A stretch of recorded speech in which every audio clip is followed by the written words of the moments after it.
Hi friends, வணக்கம். Welcome to Vijayalakshmi kitchen. நான் சென்னையிலேருந்து பெங்களூர் ஷிஃப்ட் ஆகிட்டேன். இப்போ கிச்சனில் ஸ்வீட் பொடி பண்ண போகிறேன். வாங்க பார்க்கலாம். தேவையான பொருள் 1/4 கப்பு மைதா மாவு, 1 கப்பு கடலைப்பருப்பு, 1 கப்பு வெல்லம், 2 ஸ்பூன் தேங்காய் துருவினது, உப்பு தேவையானது, மஞ்சத்தூள் 1/2 ஸ்பூன், 3 ஏலக்காய், எண்ணெய். இப்போ மாவு பிசைஞ்சிக்கலாம். ஃபஸ்ட்டு கொஞ்சம் சால்ட் போட்டுக்கலாம், மஞ்சத்தூள் போட்டுக்கலாம், ஆயில் 1/2 ஸ்பூன் விட்டுக்கலாம். நல்லா மிக்ஸ் பண்ணிவிட்டு இது சப்பாத்தி மாவு பிசையணும். அதை விட கொஞ்சம் இலக்காக இருக்கணும் மாவு. கொஞ்சம் கொஞ்சமாக தண்ணி ஊற்றி பிசையலாம்.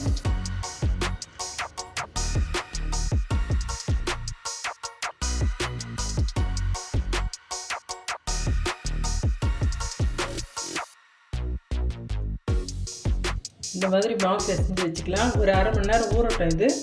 இதில் 2 ஸ்பூன் எண்ணெய் ஆட் பண்ணிக்கலாம். இதை அப்படியே மூடி வச்சிடலாம். நான் இந்த கடலைப்பருப்பை வாஷ் பண்ணி வச்சுருக்கேன். 1/2 கப்பு தண்ணி ஊற்றி வேக வச்சுக்கலாம். கொஞ்சம் சால்ட் போட்டுக்கிறேன். இதை 4 விசில் வச்சு வேக வச்சுக்கலாம்.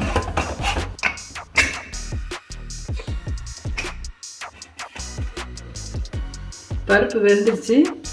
இதை நம்ம ஆற வச்சுட்டு பூரணத்துக்கு ரெடி பண்ணிக்கலாம். ஃபஸ்ட்டு இந்த வெல்லத்தை கரைச்சி எடுத்துக்கலாம். 1/4 கப் தண்ணி ஊற்றிக்கலாம்.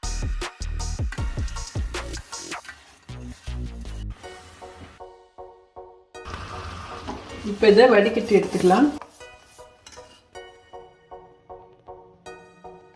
பருப்பு நல்லா அரைச்சிங்க.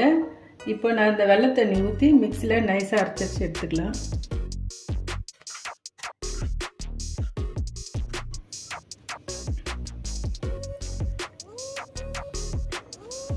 இந்த மாதிரி நைஸாக அரைச்சி எடுத்து வச்சுக்கலாம்.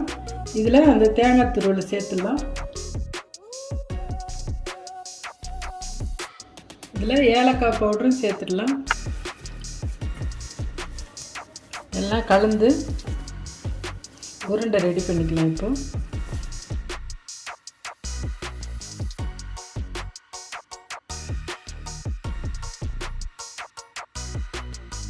மாவு நல்லா ஊறிடுச்சு. 1/2 மணி நேரம் நல்லா பிசைஞ்சிட்டு தட்ட ஆரம்பிச்சுக்கலாம்.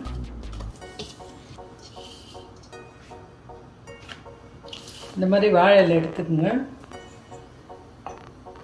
அதில் எண்ணெய் விட்டு நல்லா அப்ளை பண்ணிங்க. கையிலையும் நல்லா எண்ணெய் தடவிங்க.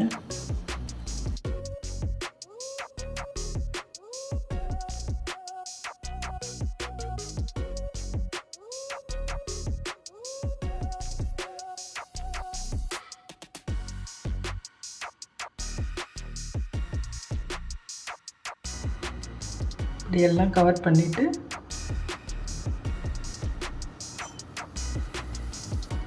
எண்ணெய் கொஞ்சம் விட்டுட்டு இப்படி திருப்பி தட்டிக்குங்க.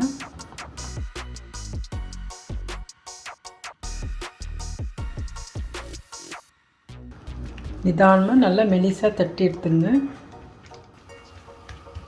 இப்போ தோசைக்கல் காஞ்சோடனே இதை போட்டு எடுத்துக்கலாம். மீடியம் தீயில் வச்சுக்கலாம்.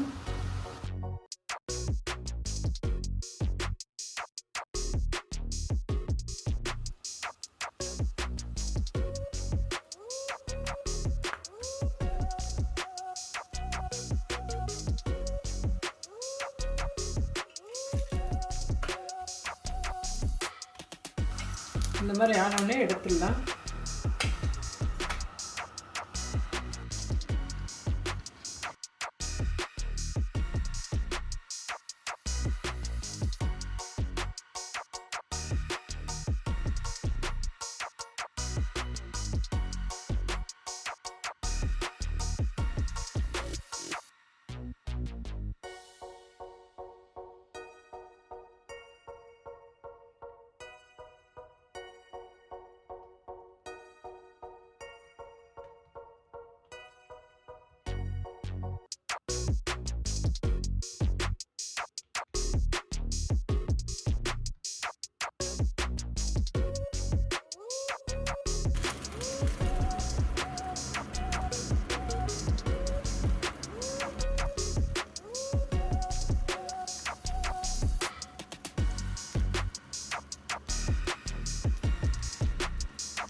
அருமையான போலி ரெடி ஆயிடுச்சுங்க. நீங்கள் வீட்டில் ட்ரை பண்ணி பாருங்கள்.